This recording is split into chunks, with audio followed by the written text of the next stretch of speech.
హైదరాబాద్ లో ఉండేటువంటి ప్రజలందరికీ జీహెచ్ఎంసీ ద్వారా ఆరోగ్య పరిరక్షణకు సంబంధించి పరిసరాల పరిశుభ్రతకు సంబంధించి ప్రతి ఇంటికి మరి జీహెచ్ఎంసీ పక్షాన మీ దగ్గరికి వస్తూ ఉంటారు. మీరు కూడా ప్రతిరోజు రావడం కష్టం కాబట్టి అందరూ ఎవరికి వారే స్వీయంగా వారి యొక్క పరిసరాలను పరిశుభ్రంగా ఉంచుకుంటూ ప్రతి వారంకి ఒక్కసారి ఫ్రైడే కింద తీసుకొని మీ ఇంట్లో ఉన్నటువంటి నీటి నిల్వలను లేదా వాటి ద్వారా ఏర్పడేటువంటి దోమల ఏర్పాటుకు సంబంధించి ఇతరత్ర ప్రమాదాలు ఏదైతే ఆరోగ్యానికి సంబంధించి డెంగ్యూ లాంటి ఇబ్బంది కలిగేటువంటి వ్యాధులు రాకుండా ఉండడానికి పరిసరాలను ఎప్పటికీ పరిశుభ్రంగా ఉంచుకోవాలనేటువంటి విజ్ఞప్తితోటి జీహెచ్ఎంసీ మీ అందరికీ విజ్ఞప్తి చేస్తా ఉంది.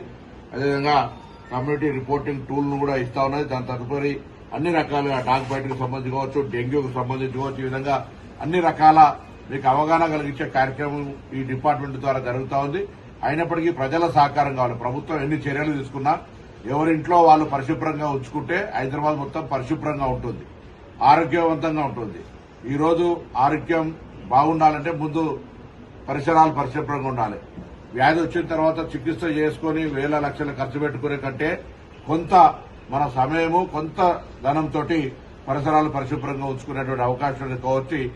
అనారోగ్యం పాలు కాకుండా ఆరోగ్యంగా ఉండడానికి జీహెచ్ఎంసీ చేస్తున్న విజ్ఞప్తిని హైదరాబాద్ ప్రజలందరూ తప్పకుండా మీ పరిసరాలను పరిశుభ్రంగా ఉంచుకొని ఆరోగ్యంగా ఉండాలని ఆకాంక్షిస్తూ కోరుతా ఉన్నాం.